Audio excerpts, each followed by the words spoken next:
আউযুবিল্লাহি মিনাশ শাইতানির রাজিম। বিসমিল্লাহির রহমানির রহিম। রায়ারবাগ মডেল স্কুল অ্যান্ড কলেজের অনলাইন কার্যক্রমে নবম দশম শ্রেণীর শিক্ষার্থীদেরকে আরো একবার স্বাগত। আমাদের আজকের ক্লাস হবে পদার্থবিজ্ঞান দ্বিতীয় অধ্যায়। আমরা এখানে দেখতে পাচ্ছি কালো একটা বল, যেটা বাম পাশ থেকে গড়িয়ে ডান পাশে চলে আসছে, যা আদিবেগ ছিল ইউ, শেষ বেগ ভি, সময় টি, অতিক্রান্ত দূরত্ব এস। ধরে নিলাম এটা ত্বরণ এ। তাহলে আমরা বলতে পারি একটি বস্তু ইউ আদিবেগ নিয়ে টি সময়ে এ সুষম ত্বরণে ভি শেষ বেগ প্রাপ্ত হয় এবং বস্তু কর্তৃক এ সময় অতিক্রান্ত দূরত্ব এস। তাহলে এর ভিত্তিতে আমরা কয়েকটা সমীকরণ চিন্তা করতে পারি, যেমন এক, v equal to u plus a t, দুই, s equal to u plus v by two t, তিন, s equal to u t plus half a t square, চার, v square equal to u square plus two a s. শিক্ষার্থীদের কাছে আমার প্রশ্ন হলো, এগুলো কি? এগুলো কি নির্দেশ করে? এই যে সমীকরণগুলো, চারটা সমীকরণ কি কি? V equal to u plus a t, s equal to u plus v by two t, তিন, s equal to u t plus half a t square, চার number v square equal to u square plus two a s. এগুলা কি নির্দেশ করে? এগুলো নির্দেশ করে গতির সমীকরণ। কি সমীকরণ? গতির সমীকরণ। তাহলে আমাদের আজকের পাঠ শেষে আমরা শিখব আদিবেগ, ত্বরণ, শেষ বেগ সময়ের মধ্যে সম্পর্ক স্থাপন করে সমীকরণগুলোর প্রতিপাদন, গতির সমীকরণগুলোর প্রয়োগ, পাঠ্য বইয়ের সৃজনশীল প্রশ্নসমূহের উত্তর। শুরু করি। আবারও দেখতে পাচ্ছি বাম পাশে একটি বল আছে, যেটা গড়িয়ে ডান পাশে চলে আসলো। এটার জন্য আদিবেগ ছিল ইউ, শেষ বেগ ভি, সময় টি, এই সময় অতিক্রান্ত দূরত্ব এস এবং এই সময়ের জন্য ত্বরণ এ। তাহলে আমরা দ্বিতীয় সূত্র s equal to u plus v by two t, এই সমীকরণটা প্রতিপাদনটা দেখব কিভাবে আসে। আমরা জানি যদি টি সময় একটা বস্তু এস দূরত্ব অতিক্রম করে, তাহলে একক সময় অতিক্রান্ত দূরত্ব বা গড় বেগ হবে এস বাই টি। আবার বস্তুর গড় বেগ আদি এবং শেষ বেগের গড়, অর্থাৎ u plus v by two. তাহলে আমরা এই এক এবং দুই নং সমীকরণ হতে পাই s by t equal to u plus v by two, বা s equal to u plus v by two t. এরপর আমরা দেখব আমাদের s equal to ut plus half at square, s equal to ut plus half at square, এই সমীকরণের প্রতিপাদন। এক্ষেত্রে আমরা যেটা করব, আগের যে প্রতিপাদনটা পাইলাম s equal to u plus v by 2t, এই সমীকরণে v equal to u plus at এর মান বসাবো। v equal to u plus at এর মান বসাবো। বসালে আমরা পাচ্ছি s equal to u plus v জায়গায় u plus at by 2 into t, 2 ut plus at square by 2, 2 ut by 2 বা plus at square by 2 equal to ut plus half at square। তাহলে আমরা তৃতীয় সূত্র প্রতিপাদন পেলাম। এই পর্যায়ে আমরা চতুর্থ সূত্র ছিল আমাদের v square equal to u square plus 2as। তাহলে শেষ বেগ v, আদিবেগ u, ত্বরণ s এবং ত্বরণ a এবং s এর মধ্যে সম্পর্ক স্থাপন করে সূত্রটা প্রতিপাদন করব। সেই সূত্র হলো v square equal to u square plus 2as। এটা করার জন্য আমরা v equal to u plus at সমীকরণ হতে t এর মান s equal to u plus v by 2 t সমীকরণে বসাবো। আমরা সমাধান করে দেখতেছি v equal to u plus at বা t equal to v minus u by a। T equal to v minus u by a. তাহলে আমাদের সমীকরণ ছিল s equal to u plus v by two t. এখানে t জায়গায় বসাবো v minus u by a. তাহলে s equal to u plus v by two into v minus u by a.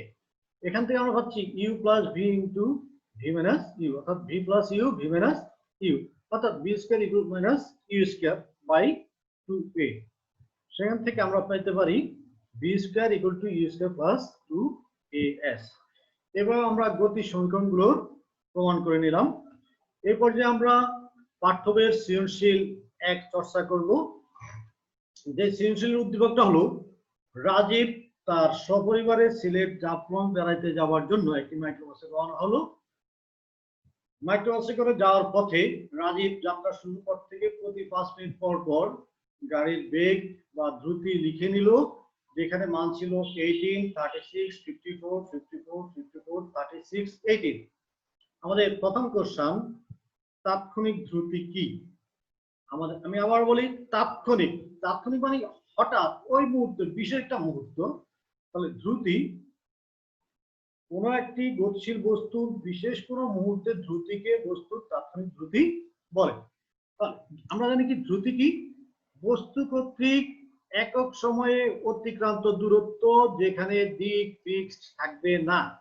তাহলে কোন একটা বিশেষ মুহূর্তে, কোন একটা অবস্থায়, কোন একটা ক্ষুদ্র সময়ে বস্তুর যে দ্রুতি, সেটা হলো আমাদের তাৎক্ষণিক দ্রুতি। খ কোশ্চেন, বৃত্তাকার পথে গতিশীল কোন বস্তুর ত্বরণ ব্যাখ্যা করো। আমরা ব্যাখ্যা করে নিচ্ছি। প্রথমে বৃত্তাকার পথে গতিশীল হলে কি হবে? একটা নির্দিষ্ট বিন্দুকে কেন্দ্র করে বৃত্তাকার পথে বস্তুটা ঘুরবে।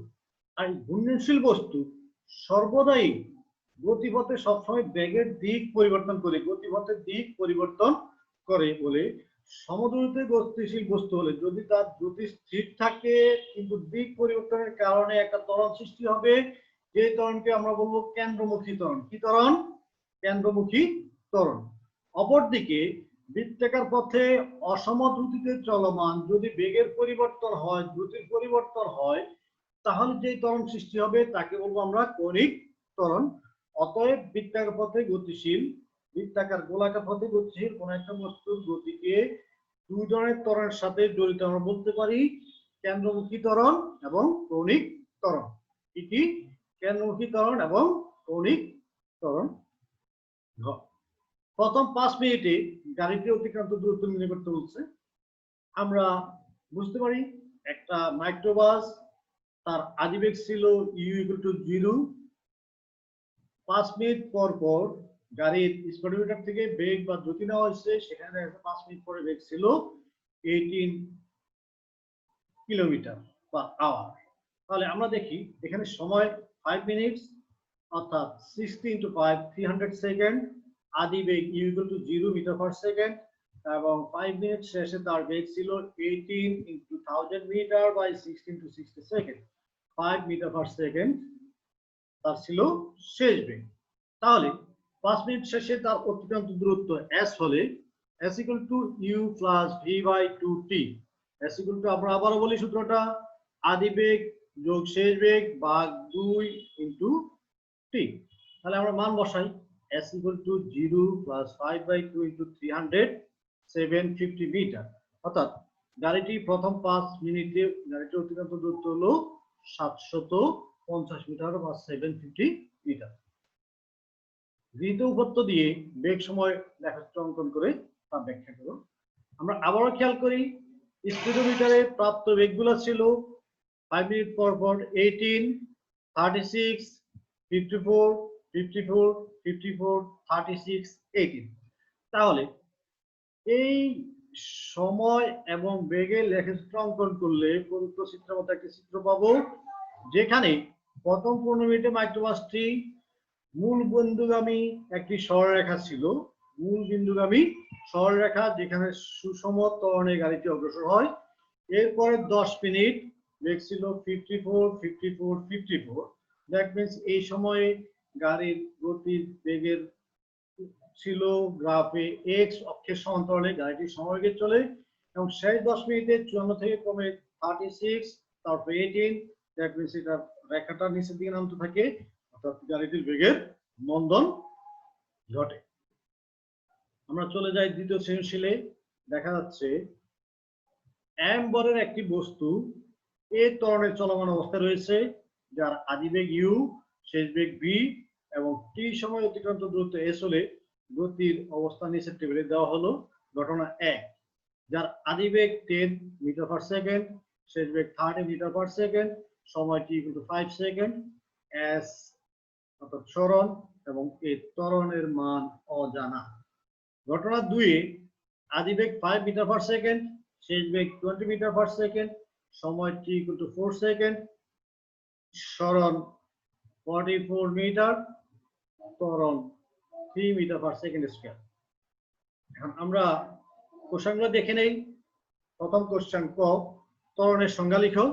খ, পৃথিবীর অভিকর্ষ ত্বরণ কেন সুষম ত্বরণের উদাহরণ? ঘ, টেবিল 1 এর ঘটনায় s এর মান নির্ণয় করো।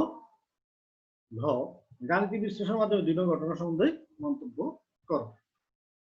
আমরা প্রদত্ত টেবিল থেকে দেখি, এখানে আদিবেগ, শেষ বেগ, সময় দেওয়া আছে, এখান থেকে সরণ s এর মান নির্ণয় করতে হবে। আর দ্বিতীয় ঘটনায় যে আদিবেগ 5 মিটার পার সেকেন্ড, শেষ বেগ 20 মিটার পার সেকেন্ড, সময় 4 সেকেন্ড হলে এটা অতিক্রান্ত দূরত্ব 44 মিটার বা ত্বরণ 3 মিটার, এই বিষয়টাকে আমাদেরকে গাণিতিকভাবে মূল্যায়ন করে দেখতে হবে। আমরা উত্তর অংশে চলে যাই। আমাদের 2 এর ক, ত্বরণের সংজ্ঞা লেখা। আমরা জানি ত্বরণের সংজ্ঞা হলো সময়ের সাথে বেগের পরিবর্তনের হার, অর্থাৎ একক সময়ে বেগের কি পরিবর্তন হচ্ছে, হ্রাস বা বৃদ্ধি করছে, সেই পরিমাণকে ত্বরণ বলে। সময়ের সাথে বেগের পরিবর্তনের হার তথা বেগ বৃদ্ধি বা হ্রাসের হারকে ত্বরণ বলে। পৃথিবীর অভিকর্ষ ত্বরণ কেন সুষম ত্বরণের উদাহরণ? অভিকর্ষ ত্বরণ বলতে আমরা বুঝি অভিকর্ষ বলের প্রভাবে মুক্তভাবে কোনো বস্তুর বেগ বৃদ্ধির হারকে অভিকর্ষ ত্বরণ বলে। এই অভিকর্ষ ত্বরণের মান পৃথিবীতে প্রতি সেকেন্ডে বেগ বৃদ্ধি পায় 9.8 মিটার পার সেকেন্ড স্কয়ার হারে। তাহলে এই অভিকর্ষ ত্বরণ একটি ধ্রুবক মান বা সুষম মান। যেহেতু এই ত্বরণের মান সবসময় নিম্নমুখী, তাহলে দিকেরও কোনো পরিবর্তন ঘটে না। যেহেতু মান এবং দিক অপরিবর্তিত থাকে, তাহলে আমরা অবশ্যই বলতে পারি অভিকর্ষ ত্বরণ একটি সুষম ত্বরণ। 3, আমাদের কোশ্চেন ছিল যে 5 সেকেন্ডে বস্তুর অতিক্রান্ত দূরত্ব কত, যেখানে ঘটনা একের আদিবেগ u = 10 ms inverse 1, শেষ বেগ v 30 ms inverse 1, সময় t = 5 সেকেন্ড, অতিক্রান্ত দূরত্ব s এর মান আমাদের নির্ণয় করতে হবে। আমরা জানি সূত্র s = u + v/2t, যেখানে u এর মান 10, v 30, সূত্র 2 আর t হলো 5, 100 মিটার, অর্থাৎ বস্তুটির অতিক্রান্ত দূরত্ব 100 মিটার। আমরা চলে যাচ্ছি চতুর্থ এবং সর্বশেষ কোশ্চেনে, যেখানে বলা হয়েছে যে ঘটনা 2 কে আমরা গাণিতিকভাবে বিশ্লেষণ করার জন্য, যে ক্ষেত্রে দেখানো হয়েছে আদিবেগ বস্তুর জন্য 5 মিটার পার সেকেন্ড, শেষ বেগ v = 20 মিটার পার সেকেন্ড, সময় t 4 সেকেন্ড, দূরত্ব s 44 মিটার, ত্বরণ a = 3 ms inverse 2 বা মিটার পার সেকেন্ড স্কয়ার। তাহলে আমরা প্রদত্ত ঘটনার সাথে s এবং a এর মানকে আমরা মূল্যায়ন করব। আমরা গাণিতিকভাবে দেখি, প্রদত্ত মানগুলো দিয়ে s = এখানে সূত্র ব্যবহৃত হবে ut + half at স্কয়ার, বা s = u এর মান 5, t 4 plus half, এর মান 3 and t এর মান 4, তাহলে 4 স্কয়ার = 44 মিটার। অতএব আমাদের উপরের তথ্যাবলীর আলোকে দূরত্ব s = 44 মিটার ঠিক আছে, বাট ত্বরণের মান হিসাব করতে গেলে আমরা দেখতে পাই a = v - u/t, যেখানে 20 - 5/4 এর মান থেকে আমরা পাচ্ছি 3.75 মিটার, যেটা ঘটনা 2 এর স্বকীয় প্রদত্ত ত্বরণের সাথে একটু অসামঞ্জস্যতা আছে। যদি এই সুষম ত্বরণে গাড়িটি চলে, সেই ক্ষেত্রে তার বেগের মান হওয়ার কথা, সরণের মান হবে s equal to u plus v by 2 t equal to 5 plus 20 by 2 into 4 equal to 50 metre. অতএব দেখা যাচ্ছে ঘটনা 2 হতে দেখা যায় ত্বরণের মান 3 মিটার পার সেকেন্ড স্কয়ার এবং অতিক্রান্ত দূরত্ব 44 মিটার, কিন্তু আমরা গাণিতিকভাবে দেখি বস্তুটি সুষম ত্বরণ থাকলে ত্বরণের মান হবে 3.75 মিটার পার সেকেন্ড এবং অতিক্রান্ত দূরত্ব 50 মিটার। অতএব উপরোক্ত ডাটা অনুযায়ী বস্তুটি সুষম ত্বরণে ছিল না। শিক্ষার্থীরা, আমাদের আজকের পাঠের আলোচনা এখানেই সীমাবদ্ধ থাকবে। তোমরা এই পড়াগুলাকে ভালোভাবে চর্চা করবে, বারবার খাতায় লিখবে, দেখবে, অনুসরণ করবে, বাসায় থাকবে। যেহেতু মহামারীময় সময়, বাবা মায়ের কথা শুনবে, অযথা বাইরে ঘোরাঘুরি করবে না। সবাইকে ধন্যবাদ। আল্লাহ হাফেজ।